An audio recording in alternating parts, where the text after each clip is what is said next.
මේ වෙනකොට අපි ඩේලි වර්කවුට් දින 130 ඒ කියන්නේ තව විභාගයට දින 130යි කියන වීඩියෝ එක තමයි මේ යන්නේ. ඕගොල්ලොන්ට මේ වෙනකොට දවස ගානේ දවසට MCQ නම් 10ක් ස්ට්‍රක්චර්ඩ් එසේ එකක් නම් තනි ස්ට්‍රක්චර්ඩ් එසේ එකක් එසේ එකක් නම් තනි එසේ එකක් ඒ විදිහට සම්පූර්ණයෙන් දවසට එක ගානේ දීලා MCQ 10 ගානේ දීලා මේ වෙනකොට MCQ 100ක් කම්ප්ලීට් ස්ට්‍රක්චර්ඩ් එසේ 16ක් කම්ප්ලීට් එසේ 16ක් කම්ප්ලීට් ඔය විදිහට අපි මේ වෙනකොට දන්නේම නැතුව සෑහෙන ප්‍රමාණයක් වැඩ ප්‍රමාණයක් කළා. ඔයාලා වැඩ කරා නම් ඔයාලට ඒකේ වටිනාකම එන්නේ නැති. අපි මේ ස්ට්‍රක්චර්ඩ් එසේ එහෙම කතා කරන එකම ප්‍රැක්ටිකල් එක දෙතුන් පාර කතා කරා. එතකොට එකම ප්‍රැක්ටිකල් එකේ අහන්න පුළුවන් තැන් කිහිපයක් ගැන කතා කරා. එතකොට එකම එසේ එක එන්න පුළුවන් විදි දෙක තුන එකම මාතෘකාවෙන් එන්න පුළුවන් ආකාර රචනා ගණන් එන විදිහ සාමාන්‍ය තාපසන්නයනෙන් එන රටාව ඒ වගේ අඳුරගත්ත එකම රචනා ගාන පොඩ්ඩක් වෙනස් කරලා ආපු අවස්ථාවත් අපිට අඳුර ගන්න පුළුවන් වුණා. එතකොට ඔයාලට මේක ගොඩක් වටිනාකමක් තියෙන්න ඇති හරියට කරා නම් වැඩේ එක දිගට මාත් එක්ක කරගෙන ගියා නම්. දැන් මේ වෙනකොට සාමාන්‍යයෙන් මම හිතනවා දැන් ඉස්සරහට අපිට ටිකක් වැඩ වැඩි කරගන්න වෙයි. වැඩ ටිකක් වැඩි කරන්න වෙනවා. ඩේලි වර්කවුට් එක ඩබල් කරන්න වෙනවා. එතකොට මෙතන ඉඳන් මම ලයිව් වීඩියෝ එකක් නෙමෙයි එන්නේ රෙකෝඩ් කරලා ඒක එහෙම අප්ලෝඩ් කරනවා ඒ ක්වොලිටි එකෙන්ම. එතකොට අර කලින් වගේ ටිකක් අඩු ක්වොලිටි එකක් නැතුව ඊට වඩා ටිකක් වැඩි ක්වොලිටි එකකින් මම මේ වීඩියෝ අප්ලෝඩ් කරන්න දැන් ඉස්සරහට ප්ලෑන් කරලා තිනවා. එතකොට සවුන්ඩ් ක්වොලිටි එකත් ඒ විදිහටම එනවා.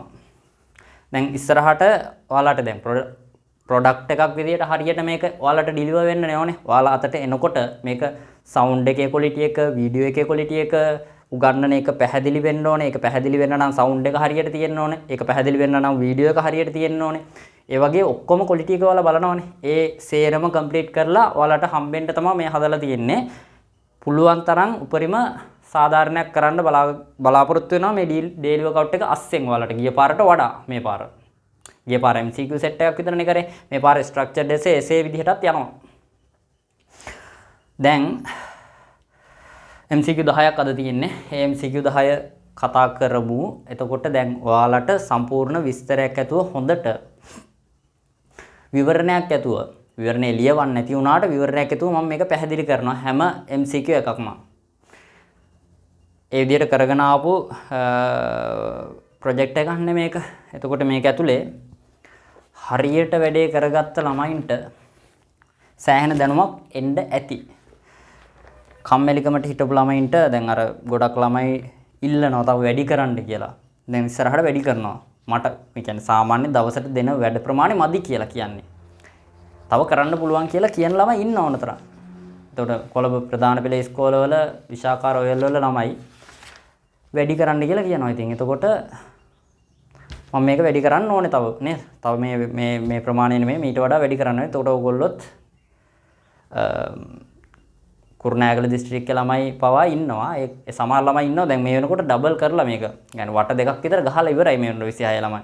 එතකොට එයාලා ඉතින් කරන්නේ අර මේ ටික පොඩ්ඩක් පුළුවන්ද කියලා බලන එක විතරයි. මේ MCQ 10 පොඩ්ඩක් පුළුවන්ද කියලා බලලා අර බැරි එකක් තිබ්බොත් විතරක් විවරණේ බලනවා. එහෙම ළමයි පිරිසක් ඉන්නවා මේ වෙනකොට. ඔයාලා අස්සේ එහෙම පිරිසක් ඉන්නවා. දෙපාරක් වට ගහලා ඉවරයි මේක. ඉතින් එහෙම කරන්නේ නැති ළමයිට තමයි මම මේ කරවන්නේ. එතකොට ඔයාලා එක වටයක් හරි අඩු ගානේ මාත් එක්ක මේක කම්ප්ලීට් කරන්න. මෙහෙමවත් කරන්නේ නැතුව විභාගෙට ගිහිල්ලා ඉඳගත්තාම බය හිතෙනවා විභාගෙට. ඇයි? විභාග රටාව දැකලා නැහැ, විභාග ගණන් දැකලා නැහැ, කොහොමද මේවා එන්නේ කියලා දැකලා නැහැ, මේවට ලකුණු ලියන්නේ කොහොමද, මේවට ලකුණු දෙන්නේ කොහොමද, උත්තරය ලියන්නේ කොහොමද කියලාවත් දන්නේ නැහැ. අඩු ගානේ ඔයාලා තනියෙන් කරන්න ඕන වැඩේ මම මේ කරන්නේ. ඒක ඔයාලගේ පැත්තෙන් පොඩි වැඩක් තියෙන්නේ. සාමාන්‍ය පැය භාගයේ දවසට ඒ පැය භාගෙ දෙන්න. ඒ පැය භාගෙ දුන්නා නම් හරි. ඕනතරම් ෆුල් ටයිම් මේක කරද්දී එක දවසකට පැය භාගයක් පැයක් මේකට අයින් කරන්න බැරි කවන්නේ. මේ අමතක නොවී තියාගන්න කරන දෙයක් මේක. මතක් කර යන එකක් මේ කරන්නේ. එතකොට අමතක නොවී තියෙන එකක්. අමතක වෙන එක තමයි ප්‍රශ්නේ මේක ඇතුලේ. එකම පාඩම හරි එක ගාන හරි මේකේ තියරි ටික පොඩ්ඩක් මතක් කරගෙන තියාගෙන යන්න ඕනේ මේක. ආයි මුල ඉඳන් අමතක වුණාම මතක් කරන්න අමාරුයි ඒකයි. කතාව පැහැදිලිනේ. අමතක වෙනවා ආයෙ වල තියරි නෝට් බලනවා. මේ කරන වැඩෙන් ඔයාලට අමතක වෙච්ච තියරි නෝට් තියනවා නම් මොනවද කියලා එතන බලනවා ගිහිල්ලා. මොනවා හරි තියරි පාර්ට් එකක් දන්නේ නැත්නම් මම මාතෘකාව කඩලානේ කියන්නේ. එතකොට මේ මාතෘකාවට ගිහිල්ලා මෙන්න මේ කොටස මට අමතකයි කියලා ඒ කොටස චුට්ටක් බලාගෙන යනවා. එතකොට ලොකු මේක ඇතුලේ මම කරන වැඩේට අමතරව ඔයාලා පැත්තෙන් වැඩක් වෙනවා. ඒක ඔයාලා හරියට කරනවා නම් ඔයාලා තේරෙනවද දන්නේ නැහැ මම. හරියට ගොඩක් ළමයි කරනවා. කරන්නේ නැති ළමයි ගැන මම මේ කියන්නේ. අපරාධේ. තුන්වෙනි එක. ගුරුත්ව කේන්ද්‍රය 2013 17 3.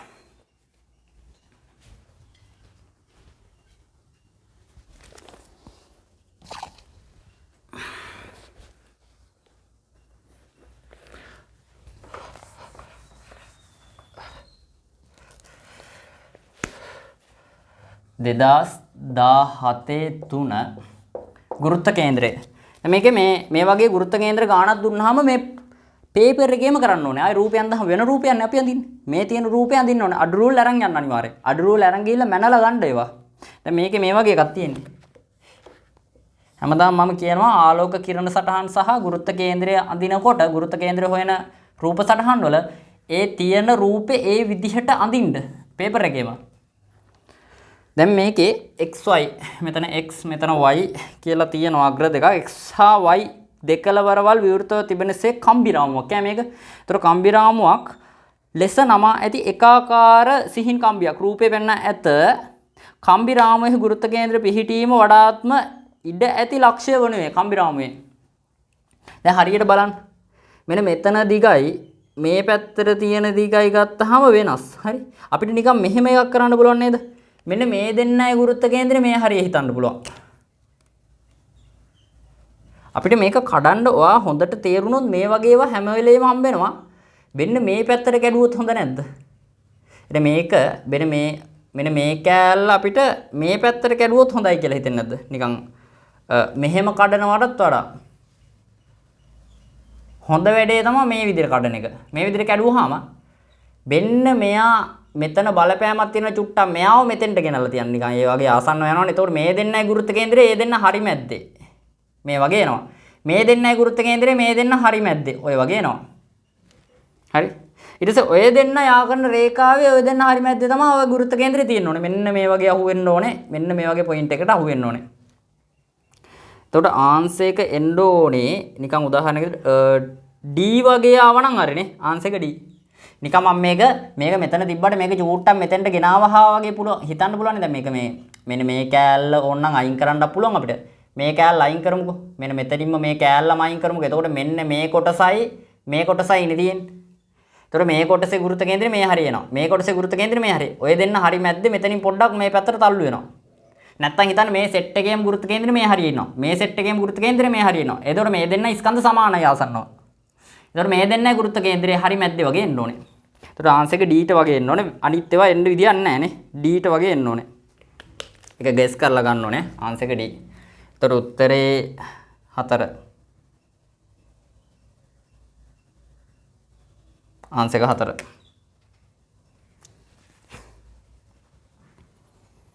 නැත්තම් කොහොමද ඔයාට නිකන් අයිඩියා එකක් එනවද නිකන් මොකක් හරි. මෙන්න මෙතනින් කපලා සමමිතිකත්වය ගැන සලකන්න. මේක උඩ නවන්න පුළුවන් නේ. නැවුවහම මෙතන පොඩ්ඩක් එක කෑල්ලක් වගේ ඉතිරෙනවා මේ පැත්තෙන් බරක් ඉතිරෙනවා. ඒතර හරි මැද්ද නිකන් ගුරුත්ව කේන්ද්‍රය මේ හරියට වගේ එන්න බෑ. මේක හරි මැද්දට සෙට් වුණාම මේ හරියට වගේ එන්න ඕනේ. චුට්ටක් මේ පැත්තට තල්ලු වෙන නිසා මෙහෙම තල්ලු වෙනවා. එතකොට ආන්සර් එක ඒත් D නේ. ඒත් හිතන්න පුළුවන් D කියලා. මේ පැත්තේ වැඩි බරක් තියෙනවනේ. එහෙම හරි නිකන් මොකක් හරි ක්‍රමයක් බලලා සමමිතිකත්වය සලකලා තමයි ඔක් කරන්න දෙන්නේ. එක එක වෙලාවට එක එක ක්‍රම හිතෙනවා. සමමිතිකත්වය හිතලා කරන්න. ආන්සර් එක D. ලොකු අමාරුවක් නැහැ. ආන්සර් එක 4. හරි.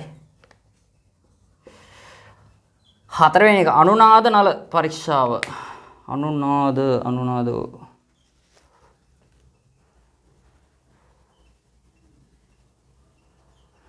හරි. බලන්න.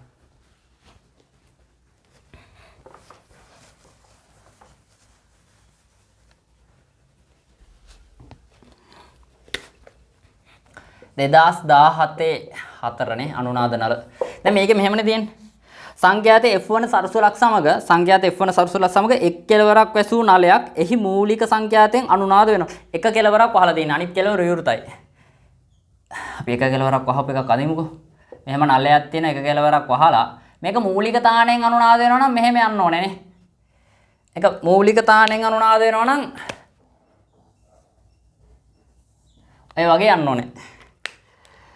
එක් කෙලවරක ඇසු නලයක්. එහි මූලික තාණයෙන් අනුනාද වේ. වසා ඇති කෙලවර විවෘත කළ විට නලයේ එම දිගම එහි මූලික සංඛ්‍යාතයෙන් අනුනාද වන සරසුලෙහි සංඛ්‍යාතය ආසන්න වශයෙන් සමාන වන්නේ. මෙහෙමනේ.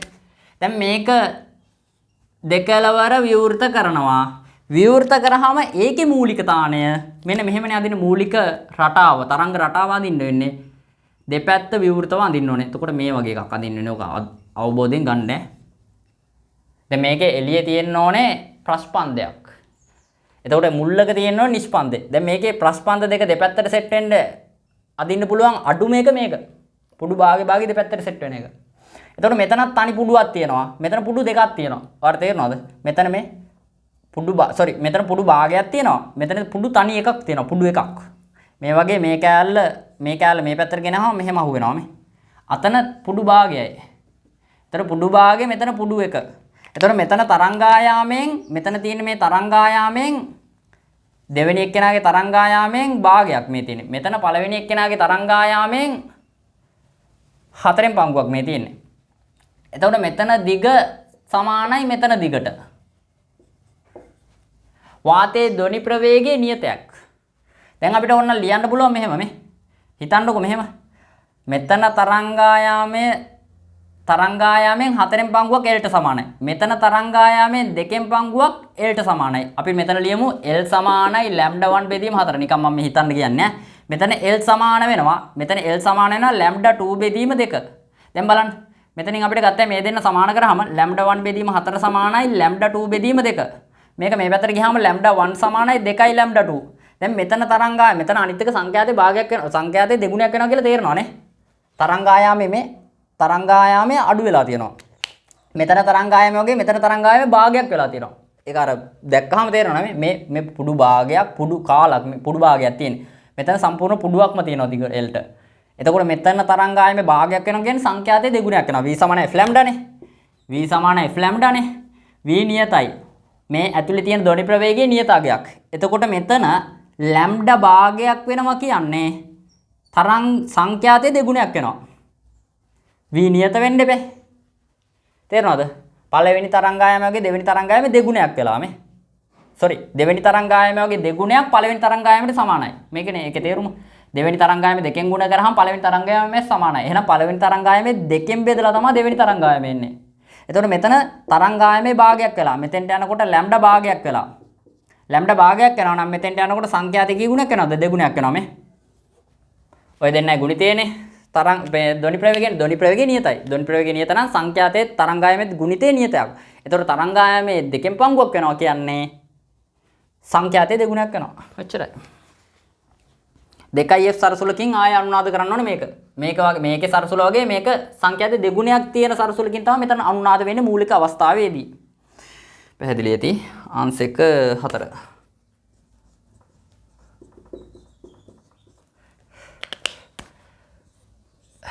කාච 2017ට 7 බලන්න.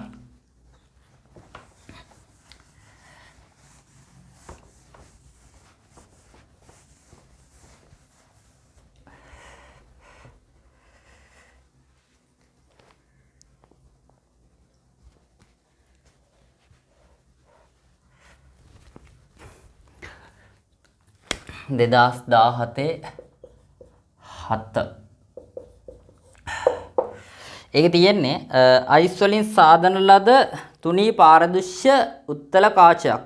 මේක අයිස්ලු. ඒතර වටේ තියෙන්නේ ජලය. මෙහි ජලය තියෙන්නේ. දැන් අපිට කියන සෙල්සියස් අංශක බිඳුවේ ජලය තියෙන්නේ. ඒතර මෙතන අයිස්.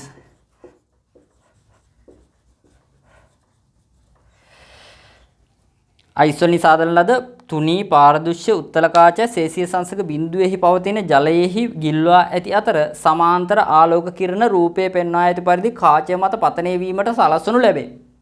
වාතයට සාපේක්ෂව අයිස් සහ ජලයේ වර්තනාංක පිළිවෙලින් 1.31 සහ 1.33ලු. අයිස් වල 1.31ලු. ජලයේ 1.3ලු වාතයට සාපේක්ෂව වර්තනාංක ජලයේ 1.3 අයිස් වල 1.31. එතකොට මේක විරල මාධ්‍ය මේක ගහන කියලා තේරෙනවද? අයිස් විරල මාධ්‍ය ජලය ගහන කියලා තේරෙනවද? දැන් කැපිටල් A එකේ කියන මේ අකුරු තුන බලන්න A B C වල කියන ඒවා ගැන හිතන්න ඕනේ. දැන් A සමාන්තර ආලෝක කිරණ කාචයේ සිට දකුණු පස ඈතින් පිහිටි ලක්ෂයකට අභිසාරී වෙනවලු. සමාන්තර වෙන ආලෝක කිරණ ටිකක් මෙහෙම එනවා. ඒවා මොකද වෙන්නේ? ඈතින් පිහිටි ලක්ෂයට අභිසාරී වෙනවලු. අභිසාරී වෙයිද?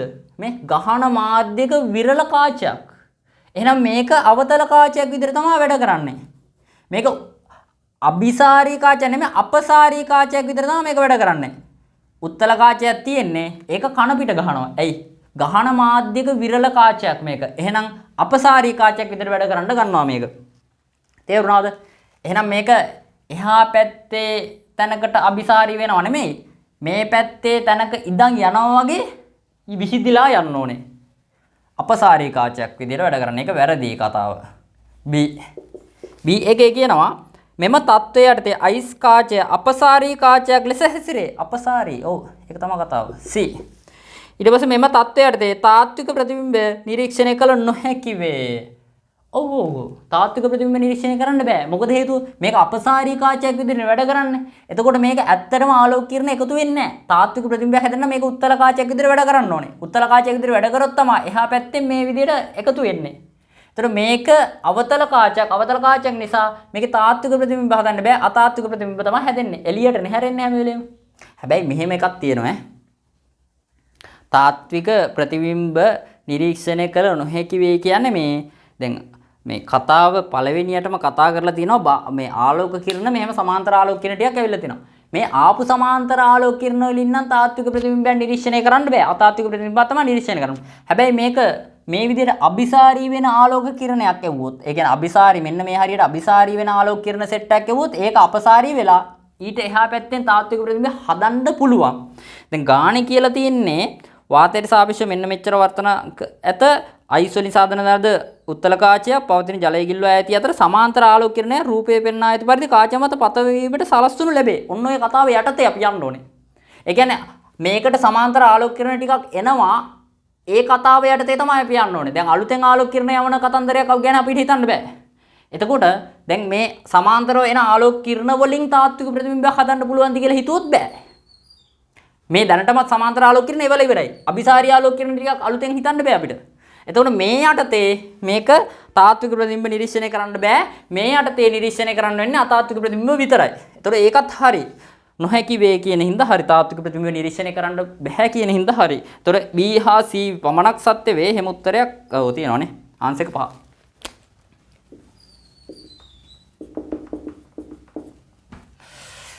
කාචත් හරි. ඊට පස්සේ 2017 9 ප්‍රකාශ උපකරණ 2017 9 ඔය වාක්‍ය ගණන් ප්‍රකාශ උපකරණවල සෑහෙන්න අහනවනේ. දැන් කලින් එකෙත් තිබ්බා. මේකෙත් තියෙනවා. සාමාන්‍ය සීරුමාරු එක පළවෙනි 10 ඇතුළත ඇහෙනවා. ප්‍රකාශ උපකරණවල වාක්‍ය ගණනක් බොහෝ දුරට ඇහෙනවා. ඒතර සාමාන්‍ය සීරුමාරුවේ ඇති සංයුක්ත අන්වීක්ෂයක එක වස්තු දුර අවනතෙහි නාභිය දුරට වඩා අඩුයිලු. ඇත්තද? සාමාන්‍ය සීරුමාරුවේ පවතින සංයුක්ත අන්වීක්ෂයක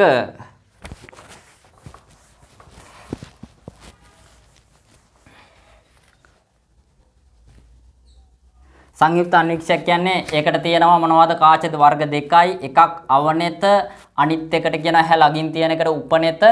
එතකොට මෙහෙන් හැ තියාගත්තාම දැන් මෙහෙන් එන ආලෝක කිරණ මේකෙන් තාත්වික ප්‍රතිබිම්බයක් හදනවා. ඒ හදපු තාත්වික ප්‍රතිබිම්බය මේකෙන් අතාත්වික ප්‍රතිබිම්බයක් විදිහට හැට යනවා. ඩබල් කරලා විශාල කරලා දෙනවා. මේකෙන් විශාලිත තාත්වික ප්‍රතිබිම්බයක් හදනවා. මේකෙන් විශාලිත අතාත්වික ප්‍රතිබිම්බයක් හදලා අරයට පෙන්නලා දෙනවා හැට. දැන් මේකේ පළවෙනි කතාවේදී කියනවා පළවෙනි එක වස්තු දුර අවනතෙහි නාභිය දුරට වඩා අඩුලු.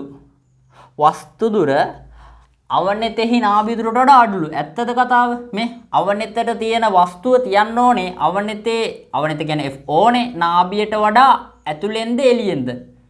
මෙහි ඇතුලෙන් තිබ්බොත් මේකෙන් හැදෙන්නේ අතාත්වික ප්‍රතිබිම්බයක්. අවනතේ වස්තු දුර අවනතේ නාභියට වඩා ඇතුලෙන් තිබ්බොත් අඩු වුණොත් මෙතනින් හදන්නේ අතාත්වික ප්‍රතිබිම්බයක්. නෑ මේකේ හදන්න ඕනේ අවනතෙන් තාත්වික ප්‍රතිබිම්බයක්. එහෙනම් වස්තු දුර අවනතේ නාභියට වඩා වැඩි වෙන්න ඕනේ. ඒකින්ද ඒක වැරදි. වඩා අඩුය කියන හින්දා වැරදි. ඒක වැරදි. දෙවෙනි එක අවනත මගින් ඇති කරනු ලබන ප්‍රතිබිම්බය අතාත්වික වේ. ඒකත් වැරදි. තාත්විකයි නේ. ඒකනේ අපි මෙහෙන් තියන්නේ. මේක මෙහෙම තියලා බෑ. මෙහෙන් තියන්න ඕනේ.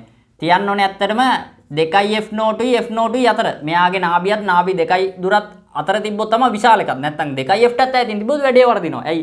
මෙයාගෙන් තාත්වික ප්‍රතිබිම්බයක් හදන්නේ තව කුඩා වෙලා හැදෙන්නේ. 2යි F ට ඈතින් තිබ්බොත් 2යි Fයි අතර තියන්න ඕනේ F0යි. මේකත් වැරදි. අතාත්වික නෙමෙයි තාත්වික ප්‍රතිබිම්බයක්. තුන්වෙනි එක. අවනත මගින් ඇති කරනු ලබන ප්‍රතිබිම්බය උපනතෙහි නාභිය දුර තුල පිහිටිය යුතුයලු. අන්න ඒක ගැන හිතන්න. අවනත මගින් ඇති කරන ප්‍රතිබිම්බය උපනතෙහි නාභිය දුර තුල පිහිටිය යුතුය. උපනතෙහි නාභිය දුර අපි කියමුකෝ FE කියලා. එයාගේ ඇතුලේ පිහිටන්න ඕනලු මෙයාගෙන් හැදෙන තාත්වික ප්‍රතිබිම්බය.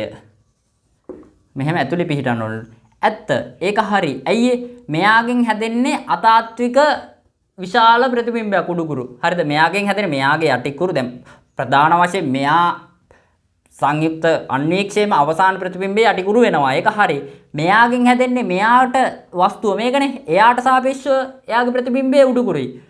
ප්‍රධාන වස්තුවට සාපේක්ෂව අවසාන ප්‍රතිබිම්බයේ යටිකුරුයි. ප්‍රධාන වස්තුවට සාපේක්ෂව එයාගේ ප්‍රතිබිම්බයේ යටිකුරුයි. ප්‍රධාන වස්තුවට සාපේක්ෂව අවසාන ප්‍රතිබිම්බයේ යටිකුරුයි. උපනතේ වස්තුවට සාපේක්ෂව උපනතේ ප්‍රතිබිම්බය උඩුකුරුයි. හරි. එතකොට මෙයාගේ මෙතනින් හැදෙන එක මේ ලොකු කරලා මෙහෙ දෙන්න එපේ. එතකොට අතාත්වික ප්‍රතිබිම්බයක් මේ උපනතෙන් හදන්න එපේ. අතාත්වික ප්‍රතිබිම්බය උපනතෙන් හදන්න නම් උපනතේ නාභිය ඇතුලෙන් හිටින්න ඕනේ. ඒක හරි. අවනත මගින් ඇති කරනු ලබන ප්‍රතිබිම්බය උපනතෙහි නාභිය දුර තුල පිහිටිය. ඒක හරි. පිහිටිය යුතුය. ඒක හරි. හතරවෙනි එක. අවසාන ප්‍රතිබිම්බය තාත්වික වේ. වැරදි. අවසාන ප්‍රතිබිම්බය අතාත්විකයි. මේ මෙහෙන් බලලා ඇහැට ගන්නෙ. ඇත්තටම අල්ලන්න බෑ ඒක. මේක තුලින් බලන්න ඕනේ. මෙහෙන් තිරයකට ගන්න බෑ ඒක. වැරදි. 5. අනිත්‍යවත් කියමු. වඩා විශාල නාභි දුරක් සහිත අවනතක් භාවිත කිරීමෙන් සමත්ත කෝණික විශාලනය වැඩි කළ හැකිය. අවනතේ නාභි දුර වැඩි එක නෙමෙයි අපිට පාවිච්චි කරන්න ඕනේ. අපි අවනතේ නාභි දුර අපි දන්නවා තියරි පාර්ට් එක. අවනතේ නාභි දුර උපනතේ නාභි දුරට වඩා කුඩා වෙන්න ඕනේ. FO කියන එක කුඩා වෙන්න ඕනේ උපනතේ නාභි දුරට වඩා. මම මේක මතක තියාගෙන ඉන්නේ මෙහෙමයි. අපි තියරි සමහර තියරි මතකයි මේකෙන් වැඩේ වෙන්නේ කොහොමද කියලා මට මතකයි. කොහොමද මතක? මේකෙන් තාත්වික ප්‍රතිබිම්බයක් හදනවා. ඒ තාත්වික ප්‍රතිබිම්බය තමයි මෙයාගේ අතාත්වික ප්‍රතිබිම්බයක් හදලා අවසාන ප්‍රතිබිම්බය අතාත්වික ප්‍රතිබිම්බයකට එන්නේ. අවනතෙන් හදන්නේ තාත්වික ප්‍රතිබිම්බයක් කියලා මට මතකයි. එහෙනම් අවනතෙන් තාත්වික ප්‍රතිබිම්බයක් හදන්න නම් අවනතේ නාභියට වඩා දුරින් වස්තුව තියාගන්න ඉපේ. සාමාන්‍යයෙන් අපි දැකලා තියෙනවා අන්වීක්ෂ මෙහෙම වීදුරු කදා මත තියලා ප්‍රතිබිම්බ බලනවා.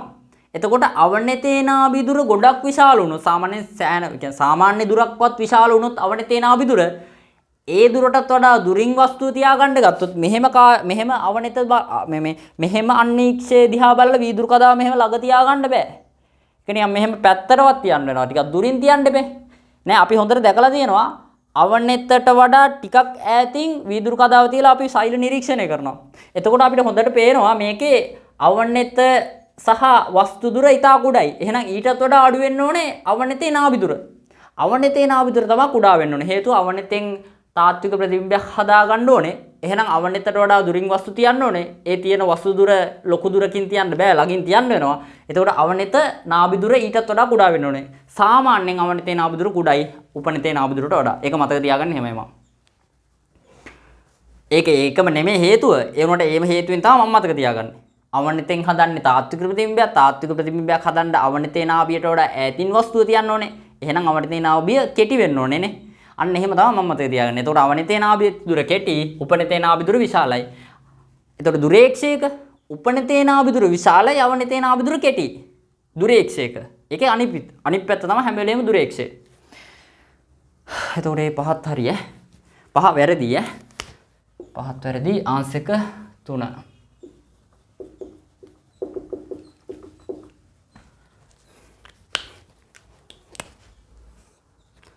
සරල අනුවර්තී චලිතය 2017-10 වස්තුවක් x අක්ෂය ඔස්සේ O ලක්ෂය වටා සරල අනුවර්තී චලිතයක් ඇති කරයි. O සිට වස්තුවේ විස්ථාපනය x සමග ත්වරණය එහි විචලනය ත්වරණය එහි විචලනය නිවැරදි පෙනුම් කරන්නේ. නිවැරදිව පෙනුම් කරන්නේ. මෙහෙමනේ.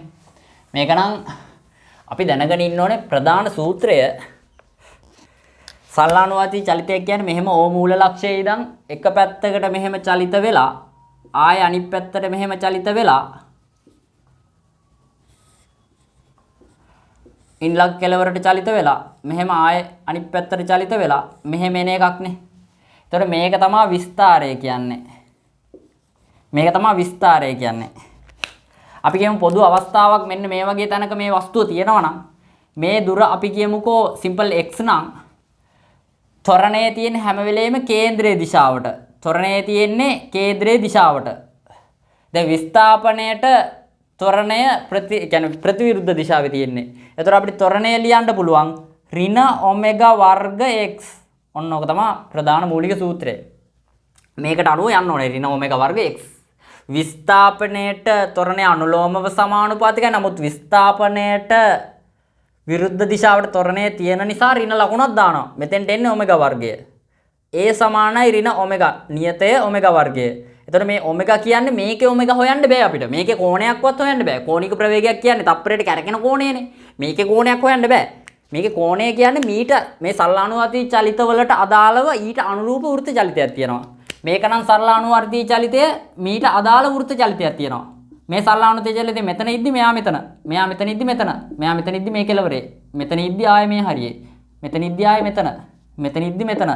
මේ කෙලවරේ ඉද්දි මෙතන. මේ කෙලවරේ ඉද්දි මෙතන. ඔහොම රවුමක් ඉවර වෙනකොට මේක රවුමක් මෙහෙම යනවා. හරි. මේක වටයක් යනකොට මේ අනුරූප වෘත්ත චලිතය මෙහෙම යනවා. මේ අනුරූප වෘත්ත චලිතයේ මෙහෙම ටෝච් එකක් ගැහුවොත් එහෙම ඒ ටෝච් එකේ හෙවණැල්ල මේ සල්ලානුවාදී චලිතය වෙනවා. සල්ලානුවාදී චලිතයේ දෙන වස්තුවේ අනුරූප වෘත්ත චලිතයේ දෙන වස්තුවට ටෝච් එකක් ගැහුවොත් ඒ ටෝච් එකේ තිරස් මොකද තිරස් හෙවණැල්ල ඒ කියන්නේ මේ යන හෙවණැල්ල සල්ලානුවාදී චලිතයේ වෙනවා. එතකොට මේකේ කෝණයක් ගැන හිතන්න පුළුවන් මේ. මෙන්න මේ හරිය ඉන්නවා කියමුකෝ. මෙන්න මෙතනදී මේ කැරකිච්ච කෝණය තප්පර ගානෙන් බෙදුවා නම් මෙන්න මේක ඒකාකාර කෝණික ප්‍රවේගයකින් යන්නේ මේක. තප්පරයට කැරකෙන කෝණය ඒකාකාරයි. මේ රවුම යන තප්පරයට මේ සල්ලානුවාදී චලිතයට අදාළ අනුරූප වෘත්ත චලිතයේ ඒකාකාර කෝණික ප්‍රවේගයෙන් තමයි මෙයා කැරකෙන්නේ. මෙන්න මෙයාගේ තමයි කෝණය තියෙන්නේ. කෝණික ප්‍රවේගය ගැන කතා කරන්නේ එයාගේ. මෙයාගේ නෙමෙයි. මේකට අනුරූප එකක් තියෙනවා. එතකොට ඒක තමයි ඔමෙගා වර්ගය කියලා කියන්නේ ඔය. මේක සංකීර්ණ මේ සංකීර්ණ නැහැ. ඇතුළට ගිහිල්ලා කතා කරොත් එහෙම කතාවක් ඇත්ත කතාව. ඔමෙගා එකක් හොයන්නේ නැහැ නැත්තම් අපිට. ඕකෙන් හදලා ගත්තේ අපි මතකනේ. එතකොට මේක තමයි සම්මත සූත්‍රය. මේ සම්මත සූත්‍රයට අනුව අපිට මේකේ ප්‍රස්ථාරය ගත්තොත් මේක y. y සමානයි ඍණ m. මේක අනුක්‍රමණය නියතයි. y සමානයි ඍණ mx. එතකොට මේකට එන ප්‍රස්ථාරය මෙහෙම එන්නේ. මේ විස්ථාපන x මේ පැත්තට දැම්මහම ත්වරණය මේ පැත්තට දැම්මහම ධන පැත්තේදී මේ පැත්ත ඍණ. මෙහෙම යන්න ඕනේ. මේ තියෙන විස්තාරය, උපරිම විස්තාරය. මේ ධන විස්තාරය, මේ ඍණ විස්තාරය. ආංශක 5. 4 එන්නේ නැත්තේ මෙතන ඍණ ලකුණ හින්දා. ආංශක 5.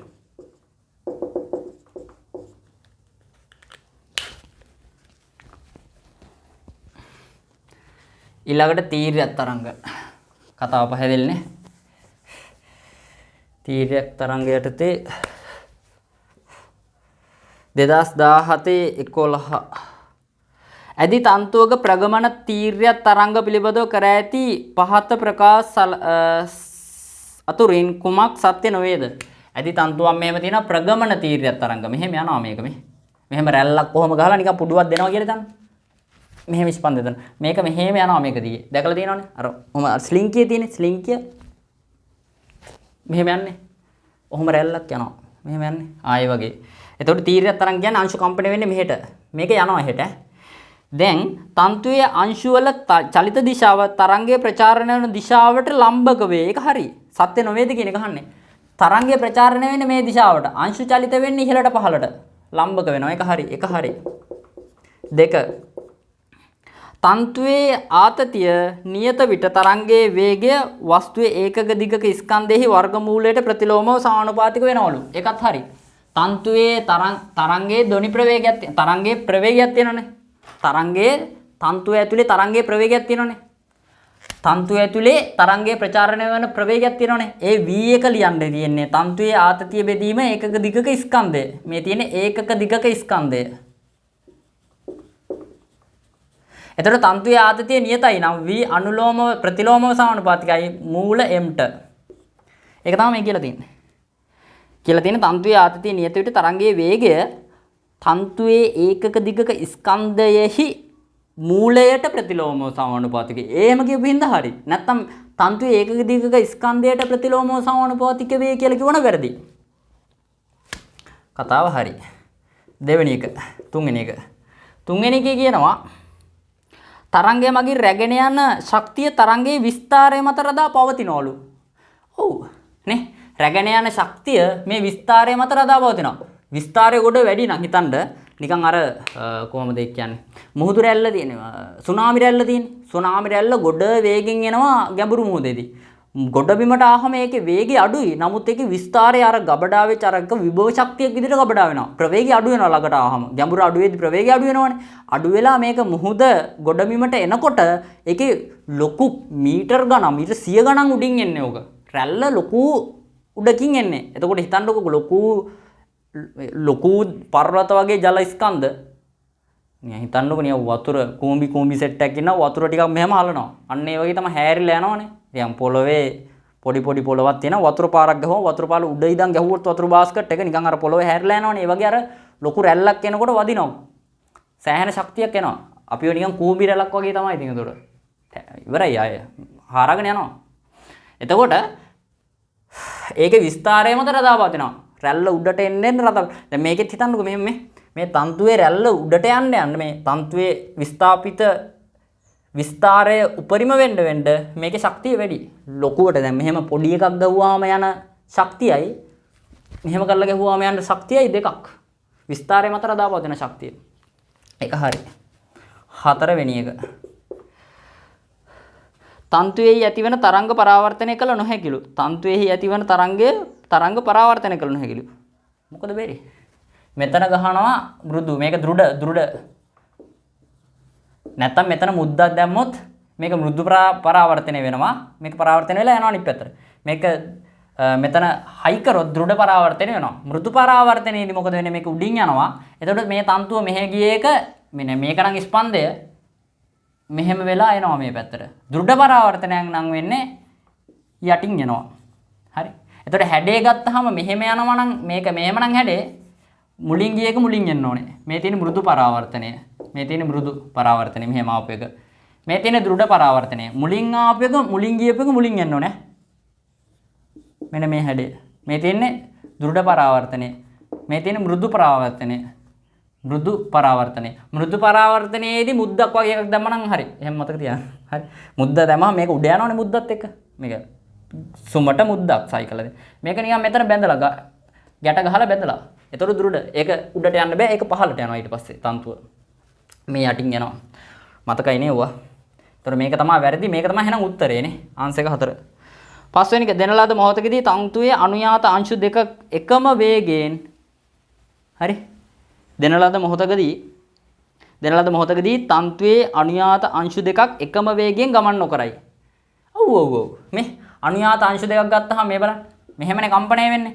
එතකොට මේක විස්තරය දැන් මේක සල්ලානුවාදී චලිතයේ දෙන්නේ අවස්ථා දෙකක. එතකොට මෙයාගේ ප්‍රවේගය මේ මධ්‍ය ලක්ෂවල තියෙන ප්‍රවේගය වැඩි. මෙන්න මෙයාගේ තමයි වැඩිම වේගයෙන් යන්න ගමන් ඉන්නේ. මෙයා ටිකක් අඩු වේගෙන්. මෙයා නැවතිලා ඉන්නේ. ඊළඟ මෙයා පහළට එන ගමන් ඉන්නේ. අනුයාත අංශු වල ප්‍රවේග වෙනස්. මෙයාගේ ප්‍රවේගය චුට්ටයි. මෙයාගේ ප්‍රවේගය 0. මෙයා නවතිනවා විස්තරයෙන් ඉන්නේ. මෙයා පහළට එන ගමන්. එතකොට මෙයාගේ පහළට උපරිම ප්‍රවේගය. මෙයාගේ ඉහළට උපරිම ප්‍රවේගය. අන්න ඒ වගේ අනුයාත ලක්ෂවල ප්‍රවේග වෙනස්. ඒක හරි. හැබැයි ස්ථාවර තරංගයක තනි පුඩුවේ එකම කලාවේ චලිත වෙනවා. හරිද? එකම කලාවේ. හැබැයි ඒකෙත් ප්‍රවේග වෙනස් ඈ. අනුයාත අංශ වල ප්‍රවේග වෙනස්. එකම කලාවේ. මේවා විෂම කලාවේ. සම කලාවේ චලිත වෙනවා ස්ථාවර තරංගවල. එකම පුඩුවේ අංශු ස්ථාවර තරංගවල සම කලාවේ. මේකේ එකම පුඩුවේ අනුයාත අංශු විෂම කලාවේ. හැබැයි ප්‍රවේග වෙනස්. අරගෙත් ප්‍රවේග වෙනස්. වේග වෙනස්. හරි. දැන් ඝන ප්‍රසාරණය මතක් කරගන්න ඕනේ. 2017 12 ඝන ප්‍රසාරණය. ඒක තියෙනවා පරිමා ප්‍රසාරණතාවය ගැමා S. පරිමා ප්‍රසාරණතාවය ගැමා S ලු. සෙල්සියස් අංශක තීටාහි පවතින ඝන ගෝලයක් සෙල්සියස් අංශක ඝන ගෝලයක් සෙල්සියස් අංශක තීටාහි පවතින ද්‍රවයක රූපය දක්වා ඇති පරිදි සම්පූර්ණයෙන් ගිලී පාවෙමින් පවතී. ද්‍රවයේ පරිමා ප්‍රසාරණතාවය ගැමා F වේ සමස්ත ගෝලය සමග ද්‍රවයේ කිසියම් උෂ්ණත්වයකට සිසිල් කරනු ලැබේ. පහත ප්‍රකාශ සලකා බලන්න. Capital A. සිසිල් කිරීමෙන් පසු ගෝලයේ කොටස ද්‍රව පෘෂ්ඨයෙන් පහළ පිටයි. නියම ගානක් ඈ. හරි. මේකේ ද්‍රවයේ පරිමා ප්‍රසාරණතාවය ගැමා F කියනවා. ගැමා F කියන්නේ ද්‍රවයේ පරිමා ප්‍රසාරණතාවය. එතකොට ගැමා S කියන්නේ මොකද්ද? සෙල්සියස් අංශක තීටාහි පවතින ඝන ගෝලය. ගැමා S කියන්නේ ගෝලය. එතකොට මේකට වඩා මේක විශාලයි කියලා කියනවා. එතකොට ගෝලයේ ප්‍රසාරණය වෙනවට වඩා වැඩිපුර ප්‍රසාරණය ද්‍රවයේ ප්‍රසාරණය වෙනවා. එතකොට මේ අවස්ථාවේදී මෙයාලා මෙහෙමනේ ඉන්නේ.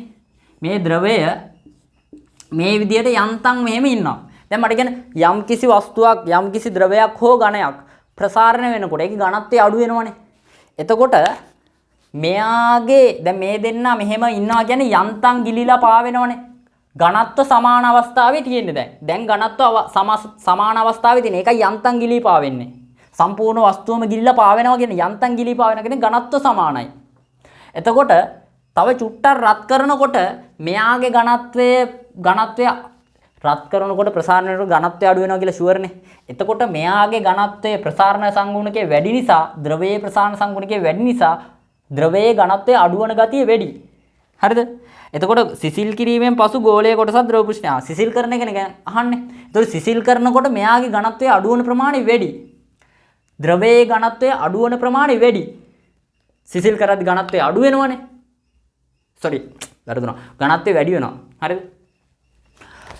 රත් කරනකොට පරිමාව වැඩි වෙනවා ඝනත්වය අඩු වෙනවා. සිසිල් කරනකොට පරිමාව අඩු වෙනවා ඝනත්වය වැඩි වෙනවා නේ. පරිමාව අඩු වෙනවා කියන්නේ ඝනත්වය වැඩි වෙනවා. සිසිල් කරනකොට පරිමාව අඩු වෙනවා කියන්නේ ඝනත්වය වැඩි වෙනවා. එහෙනම් සිසිල් කරනකොට මෙයාගේ ඝනත්වය වැඩි වෙන ප්‍රමාණය මෙයාගේ ඝනත්වය වැඩි වෙන ප්‍රමාණයට වඩා වැඩි. මෙයා වැඩිපුර ඝනත්වය වැඩි වෙනවා. එතකොට මෙයාගේ ඝනත්වය හරිද? එතකොට ද්‍රවයේ ඝනත්වය ද්‍රවයේ ඝනත්වය වැඩි වෙන ප්‍රමාණය වැඩියි ඝනයේ ඝනත්වය කියන්නේ ගෝලයේ ඝනත්වය වැඩි වෙන ප්‍රමාණයට වඩා. වැඩි වෙන ප්‍රමාණය මම මේ කියන්නේ වැඩි වෙන ප්‍රමාණය. එතකොට ද්‍රවයේ ඝනත්වය වැඩි වෙනවා ගෝලයේ ඝනත්වයට වඩා. සමාන ඝනත්ව වල ඉඳලා මෙයාගේ ඝනත්වය වැඩි වෙන ප්‍රමාණය යම් එකම උෂ්ණත්වයකට ඉහළ නම් සිසිල් කරනකොට මෙයාගේ ඝනත්වය ඉහළ යන ප්‍රමාණය මෙයාගේ ඝනත්වය ඉහළ යන ප්‍රමාණයට වඩා වැඩිපුර ප්‍රමාණයක් ඉහළ යනවා නම් මෙයාගේ ඝනත්වය අවසාන ඝනත්වය වැඩි මෙයාට වඩා. දැන් අවසානයේදී මෙයාගේ ඝනත්වය වැඩි නම් මෙයාට වඩා දැන් මොකද වෙන්නේ? මේක ඉහළට යන්න ගන්නවා. මේකේ ඝනත්වය උඩුකුරුතරම වැඩි වෙනවනේ. එතකොට මෙයා මෙච්චර ගිලීපා වෙන්නේ නැහැ. කොටසක් ඉහළට යනවා. එතකොට ඒ හරි. ඒ එකේ කියන්නේ සිසිල් කිරීමෙන් පසු ගෝලයෙන් කොටසක් ද්‍රව පෘෂ්ඨයෙන් ඉහළට යනවා. ඔව් හරි. මේවා අර සමීකරණ දාලා හිතන්න බෑ. තර්ක කරලා හිතන්න. B. ගෝලය මත ඇතිවන උඩුකුරු තෙරපුමෙහි විශාලත්වය වෙනස් නොවෙනවලු. ගෝලය මත ඇතිවන උඩුකුරු තෙරපුමෙහි විශාලත්වය වෙනස් නොවෙනවලු. මොකද හිතන්නේ ඒකට? උඩුකුරු තෙරපුමේ විශාලත්වය වෙනස් වෙන්න බෑ. හේතුව සිසිල් කරත් රත් කරත් මොනවා කරත් මේ ගෝලයේ ස්කන්ධය වෙනසක් වෙන්නේ නැහැ. එයාගේ බර mg නම් mgම තමයි. ස්කන්ධය වෙනසක් වෙන්නේ නැහනේ. එහෙනම් mg ට සමාන උඩුකුරු තෙරපුමක් තමයි හැම වෙලෙම තියෙන්නේ. මේක සිසිල් කරනකොට හරිද? ගෝලය මත ඇතිවන උඩුකුරු තෙරපුමේ විශාලත්වය වෙනසක් නොවේ. සිසිල් කරනු ලැබේ කියලා කලින්ම කියලා. හැබැයි රත් කරොත් පොඩි කේස් එකක් වෙනවා ඈ. රත් කරොත් උඩුකුරු තෙරපුම වෙනස් වෙන්න පුළුවන්. මොකද මේක රත් කරා කියලා හිතන්න. රත් කරොත් මොකද වෙන්නේ? ඝනත්වය අඩු වෙනවා. ඝනත්වයේ ද්‍රවයේ අඩු වෙන ප්‍රමාණය වස්තුවේ ඝනත්වය අඩු වෙන ප්‍රමාණයට වඩා වැඩිපුර ප්‍රමාණයක් අඩු වෙනවා. එතකොට මෙයාගේ ඝනත්වය අඩුයි මෙයාගේ ඝනත්වය වැඩි අවසානයේදී බලද්දී රත් කරොත් මෙයාගේ ඝනත්වය වැඩි මෙයාගේ ඝනත්වය අඩුයි. හේතුව මෙයාගේ ඝනත්වය අඩු වෙන ප්‍රමාණය මෙයාගේ ඝනත්වය අඩු වෙන ප්‍රමාණයට වඩා වැඩිපුර ප්‍රමාණයක් අඩු වෙනවා. අහගන්න. දැන් ද්‍රවය තියෙනවා මේ තියෙන්නේ ඝනය. මේ තියෙන්නේ ද්‍රවය. හරිද? සම මට්ටමේ ඝනත්ව තියෙනවා. මේ තියෙන්නේ ද්‍රවය රතු පාට ද්‍රවය කළු පාට ඝනය.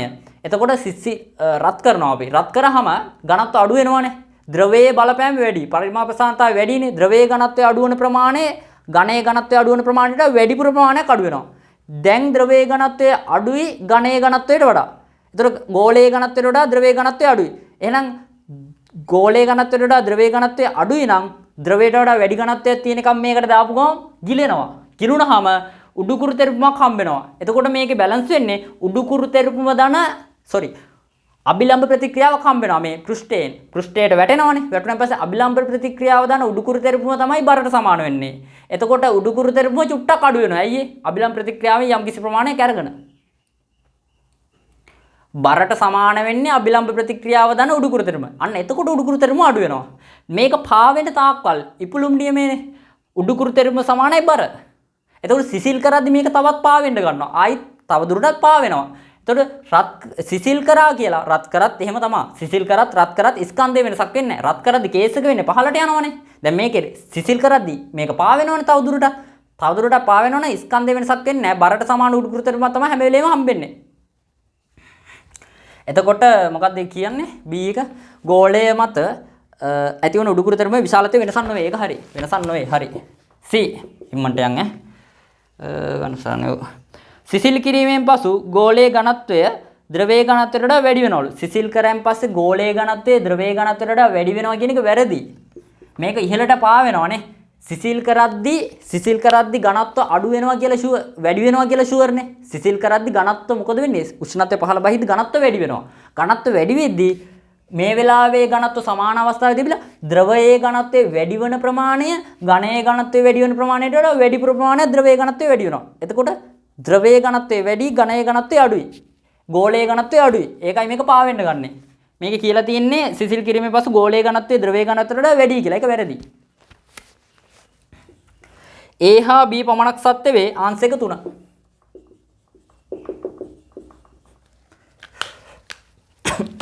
දෙදස් 17 ද්‍රව ස්ථිතිය ගණනක් තියෙන්නේ.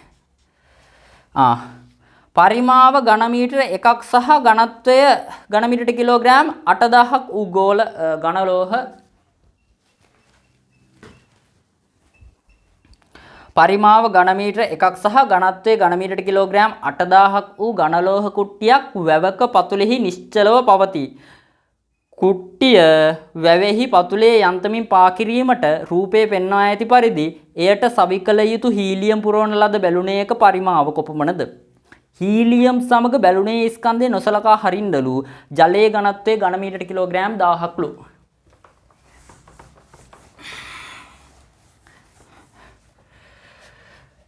දෙස් 17 13 මෙහෙම මෙතන තියෙනවා මොකක්ද ඝන වස්තුවක්. ඒකේ ඝන මීටර එකයිලු. ඒකේ ඝනත්වය ඝන මීටර කිලෝග්‍රෑම් 8000යිලු. එහෙනම් ඉතින් ඝන මීටරයක් ඇතුලේ තියෙන්නේ ඝන මීටර කිලෝග්‍රෑම් 8000 නම් ඝන මීටරයක් ඇතුලේ තියෙන්නේ කිලෝග්‍රෑම් 8000යි. ඊට පස්සේ මේකට බැලුනයක් කොහොම එල්ලලා තියෙනවා. හරි. දැන් අපි ලියන්න ඕනේ මේ බැලුනේ පරිමාව මං හීලියම් බැලුමේ පරිමාව V කියන හීලියම් පුරවපු බැලුනේ ස්කන්ධයේ හීලියම් සමග නොසලකා හරින්න කියලා තියෙනවා. හීලියම් පුරවපු බැලුනේ ස්කන්ධයේ හීලියම් සමග නොසලකා හරින්න කියලා තියෙනවා. එහෙනම් ඒකෙන් ඇති වෙන්නේ උඩුකුරු තෙරපුමක්. මෙන්න මේ V පරිමාවක උඩුකුරු තෙරපුමක් ඇති වෙනවා. අපි සමස්ත උඩුකුරු තෙරපුම හරිද? සමස්ත උඩුකුරු තෙරපුම මේකේ බරට සමාන වන මොහොතේට අදාළ පරිමාව හොයා ගන්නවා. දැන් මේ බැලුනේට හීලියම් පුරව බැලුනේ පරිමාව වැඩි කර යනවා. හරිද? මේ මෙහෙම එකක් වෙලා තියෙන්නේ. කිලෝග්‍රෑම් 8000ක මොකක් හරි නැවකින් හරි නැවක් විනාශ වෙද්දී මූදු පතුලට යන්න ඇති මොකක් හරි කළු පෙට්ටියක් වගේ එකක්. ඒකේ බරක් තියෙනවනේ යම් 8000ක විතර. එතකොට මේ බරට අදාළව ඒකේ 8000ක විතර බරයි. ඒක බැලුනයක් ඇලලා ඒකට හීලියම් පුරවලා අරක උඩට උස්සන්න හදන්නේ. එතකොට මේ හීලියම් පුරවපු බැලුනේට පරිමාව කොච්චර පරිමාවක් මේකට හුලම් පුරවන්න ඕනේද? මේක උඩට ඇදලා ගන්න යන්තම්. අන්න ඒක තමයි මේ ගණනය කිරීමට අනුව කරන්න යන්නේ. එතකොට ලියන්න ඕනේ උඩුකුරු තෙරපුම බරට සමාන වන මොහොතේ පරිමාව හොයන්න ඕනේ දැන් අපි. එතකොට උඩුකුරු තෙරපුම ඉහළට තියෙන උඩුකුරු තෙරපුම බල විතරනේ. ඉහළට බල සමාන කරනවා පහළට බල වලට. මෙතන ඇති වෙන බල ටික ගත්තොත් මෙයාලගේ බර ක්‍රියා කරනවා. මෙයාගේ බර 8000යි G ගුරුත්ව ත්වරණය G. හරි. mg නේ. එතකොට මෙයාගේ බරක් නැහැ. උඩුකුරු තෙරපුම ගත්තාම මේ දෙන්නගෙන්ම ඇති කරන සම්ප්‍රයුක්ත උඩුකුරු තෙරපුම එකට ගන්න නැත්නම් මෙයාගේ ඇති කරන උඩුකුරු තෙරපුම අපිට V ද්‍රවයේ ඝනත්වය ρ G කියලා ගන්න පුළුවන්. මෙයාගෙන් ඇති කරන උඩුකුරු තෙරපුම 1 ρ G කියලා ගන්න පුළුවන්. හරිද? පරිමාව 1යි නේ යාගේ. දැන් ඔය දෙන්න සමාන කරමු. හරි ලේසි. නැත්තම් මේ මුළු පරිමාව v ධන 1 කියලා අරගෙන උඩුකුරු තරම එකපාර ලිව්වත් කමන්නේ නැහැ. හරිද? v ධන 1යි පරිමාව. මෙතන පරිමාව v, මෙතන පරිමාව 1යි. එයි මෙයාගෙන් ඇති කරන උඩුකුරු තරම නොසලකා හැරලා ගත්තොත් ගාන වර්ධිනවා. මෙයාගෙනුත් මෙයාටත් උඩුකුරු තරමක් ඇති වෙනවා. මෙයාගේ උඩුකුරු තරම මදි යා උඩට උස්සන්න. එයි ඝනත්වය 8000යි, ජලයේ ඝනත්වය 1000යි. එතකොට අභිලම්බ ප්‍රතික්‍රියාවෙන් එයා බැලන්ස් කරගෙන ඉන්නේ. දැන් මෙයාව යන්තම් උස්සලා ගන්න අභිලම්බ ප්‍රතික්‍රියාව නැතුව මෙයාගේ බරට සමාන උඩුකුරු තරමක් සම්පූර්ණයෙන් ඇති වෙන්න ඕනේ. දැනටමත් 1000ක උඩුකුරු තරමක් ඇති වෙලා ඉවර ඝන මීටර එකකට අදාළව. v ධන 1යි මුළු පරිමාව උඩුකුරු තරම ගද්දි v ධන 1යි ρ g. ρ කියන්නේ ජලයේ ඝනත්වය. එතකොට බර වෙන්නේ 8000යි g. mg නේ. g ට g කපලා යනවා. දැන් මෙතන එනවා v ධන 1 වතාවක්. මෙතන එන්නේ 1000යි. ඝනත්වය 1000යි නේ. සමානයි 8000. එතකොට 1000 මෙතන බිංදු 3 කැපුණාම v සමානයි 8න් කඩු කරාම 7යි. ඝන මීටර 7ක් කියලා එනවා පරිමාව. මේකේ පරිමාව v පරිමාව වෙනවා ඝන මීටර 7ක් කියලා. ආන්සර් එක.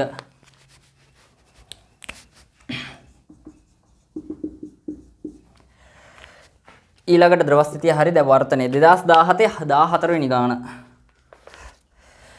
වර්තනාංකය 1.5ක් වූ වීදුරු ප්‍රිස්මයක එක් පෘෂ්ඨයකට රූපය පෙන්වා ඇති පරිදි රිදී ආලේප කර ඇත. රිදී ආලේප කරාම නිකන් එක මූණ බලන කණ්ණාඩියක් වගේ වෙනවා. සම්පූර්ණයෙන් පරාවර්තනය වෙලා යනවා ආලෝක කිරණ. දැන් AB මුහුණත මත තීටා පතන කෝණයක් සහිතව පතිත වන ආලෝක කිරණයක් AB මුහුණත මත තීටා පතන කෝණයක් සහිතව පතිත වන ආලෝක කිරණයක් රිදී පෘෂ්ඨයෙන් පරාවර්තනය වී ආපසු එම මාර්ගය ඔස්සේම ගමන් කරයි. පහස් සදහන් කුමන කෝණයේ තීටාගයට වඩාත්ම ආසන්න වේද? ජලයේ වර්තනාංකය 1.5යි. මෙහෙම තියෙන්නේ. අපිට ජලයේ වර්තනාංකය 1.5යි කියලා දීලා තියෙනවා. ඊට පස්සේ මේකට හොඳට හිතන්න. මෙතන ඉඳන් යන්න ඕනේ. මේ පෘෂ්ඨයට අභිලම්බව පතනය වුණොත් තමයි එම මාර්ගයේම යන්නේ. ලම්බකව පතනය වෙන්න ඕනේ. එතකොට තමයි එම මාර්ගයේම ආපහු යන්නේ. එතකොට මේක ගහනයි මේක විතරලා ගාවි ඉවතට මෙතන අභිලම්බයේ මෙහෙමනේ ගහන්න වෙන්නේ. ගාවි ඉවතට හැරෙන්නේ. මෙන්න මේ වගේ පාරක තමයි එන්න ඇත්තේ ඕක. හරිද? එතකොට යන්නේත් ඔය පාරෙම තමයි. ඔච්චරයි. මෙහෙම එන්න ඕනේ මේක. මේ ගහන විරල එළියට ගාවි ඉවතට. හරිද? මේක වාතයනේ. දැන් මෙතෙන්දි ස්නේල් දාන්න තියෙන්නේ. පතන කෝණය අපිට කියනවා තීටා කියලානේ. මෙතන පතන කෝණය අපිට කියනවා තීටා පතන කෝණය සහිතව පතන කෝණය වෙන්නේ මේ පතන කිරණයත් අභිලම්බයත් අතර සාධන කෝණය. මෙන්න මේක තමයි පතන කෝණය තීටා. එතකොට ස්නේල් දාද්දී වර්තන කෝණය මේක කියමුකෝ මේ එන කිරණය පතන කිරණය මේක වර්තන කිරණය. මේ කෝණය අපි හොයාගමුකෝ. මේ කෝණය හොයාගන්න නම් මේක දීලා තියෙනවා මෙතන අංශක 30යි කියලා. මෙන්න මේ කෝණය අංශක 30යි කියලා දීලා තියෙනවා යාලා. එහෙනම් මෙතන කෝණය 60යි. මේක ආය අංශක 30යි නේද? මේ කෝණය ආය අංශක 30යි. දැන් අපිට ස්නේල් දාන්න තියෙන්නේ. ස්නේල් දැම්මහම අපිට එන්නේ එක පැත්තේ ගුණ කරන්න. sin 30යි 1.5යි. වර්තනාංකයි sin කෝණයි එක පැත්තේ ගුණ කරන්න ඕනේ. 1.5 n1 sin 30 sin theta 1 sin 30. එක පැත්තේ ගුණ කරන්න එච්චරයි. හරිද? එක වර්තනාංක 1යි ඒ පැත්තේ කෝණයෙන් ගුණ කරන්න sin theta. දැන් ඔතනින් අපිට ගත්ත හැකි sin theta සමානයි මෙතන 1.5 දෙකෙන් බෙදුවාම අපිට එනවා නේද 1.5 භාගයෙන් ගුණ කරාම අපිට එනවා 0.75.2යි. දැන් ආසන්න වශයෙන් ඕක යනවා නම් අපිට හිතන්න පුළුවන් කීයක් වෙයිද? දැන් ඉතින් පොඩ්ඩක් මොකක්ද පාවිච්චි කරන්න වෙන්නේ අපිට? ලඝු ගණක පොත නෑනේ.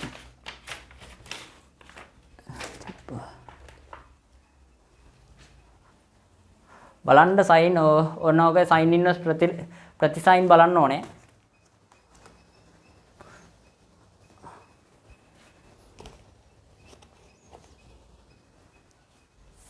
ලඝු ගණක පොත තියන් හිටියා දැන් නෑ.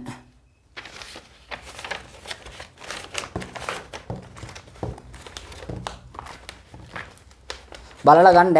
ඒක බලන්න පුළුවන්. ප්‍රතිසයින් බලන්න තියෙන්නේ මට දැන්. පොත තිබ්බනම් මම බලනවා පට ගාලා.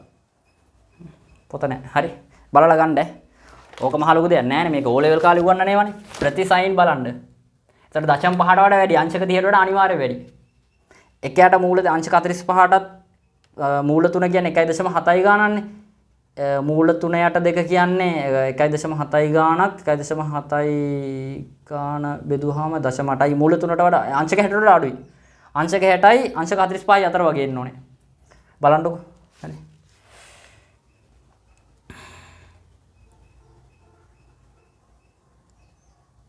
මේක සයින් ප්‍රතිසයින් බලන්න ඕනේ. බලලා ගන්න. මට උත්තරේ වලට මාකින් එකෙත් බැලිය හැකිනේ. වෙලාව නැහැ දැන්. ගවුස් ප්‍රමේය 2017-15 හරි මේමනේ තියෙන්නේ S ගෞසීය පෘෂ්ඨයකින් වට වූ ස්ථಿತಿ විද්‍යුත් ආරෝපණ ව්‍යාප්තියක් රූපයේ දැක්වේ X යනු නොදන්නා ආරෝපණයකි S පෘෂ්ඨය හරහා පිටත දිශාවට සඵල විද්‍යුත් ශ්‍රාවය ඍණ Q බෙදීම එප්සයිලන් නෝට් නම් X හි ආරෝපණය වනුයේ මේ බලන්න අපිට සඵල ශ්‍රාවය ගැන ලියනකොට අපි ශ්‍රාවයට ලියන සූත්‍රය මොකද්ද? ශ්‍රාවය සමානයි ඇතුලේ තියෙන සිග්මා Q මුළු ආරෝපණවල V ජෛක්‍ය බෙදීම එප්සයිලන් නෝට්. ඔච්චරනේ. එතකොට සඵල ශ්‍රාවය අපිට කියලා තියෙනවා මෙහෙම මෙහෙම එකක් තියෙනවා. එතකොට x කියලා නොදන්නා එකක් තියෙනවා. මෙතන තියෙනවා ඍණ 2යි q ආරෝපණයක්. මෙතන තියෙන හරි ලේසි මේක ධන 3යි q ආරෝපණයක්. මෙතන තියෙනවා ඍණ 2යි q ආරෝපණයක්. මෙතන තියෙනවා ධන 3යි q ආරෝපණයක්. එතකොට S ගෞස් පෘෂ්ඨය හරහා සඵල ශ්‍රාවය මේ x කියන එකේ ආරෝපණය දන්නේ නැහැ. අපි ඒක කැපිටල් Q කියමුකෝ. දැන් ඉතින් සඵල ශ්‍රාවය අපිට මේක හරහා දීලා තියෙනවා ඍණ සිම්පල් q බෙදීම එප්සයිලන් නෝට්. මෙච්චරනේ. මෙතන ඍණ q වෙන්න නම් මෙතෙන්ට තියෙන්න ඕන එක හිතන්න මේ ටික එකතු කරලා බලන්න. ධන 3යි 6යි 6න් 4ක් අඩු කරාම ධන 2යි ධන 2 ඍණ Q වෙන්නනේ ඕනේ. ධන 2යි Q ඍණ Q වෙන්න ඕනේ. ඍණ 3යි Q සෙට් වුණා නම් හරි උතෙන්ට. එතකොට ඍණ 3යි Q කියලා ගාව නම් හරි ඔකට. ආන්සර් එක ඔච්චරයි. නැත්තම් හදනවා නම් මෙහෙමයි. මේක ඍණ 3යි Q කියලා එන්න ඕනේ. හදනවා නම් මෙහෙමයි. මේක සමානයි හරිද? x වල ආරෝපණය ඕක එන්න ඕනේ. හදනවා නම් මෙහෙමයි. f මේ ඍණ Q බෙදීම එප්සයිලන් නෝට් ශ්‍රාවය එළියට. එතකොට සඵල ශ්‍රාවය මෙතනින් අපිට ඇඩ් කරන්න පුළුවන් සිග්මා Q ආරෝපණවල V ජෛක්‍ය.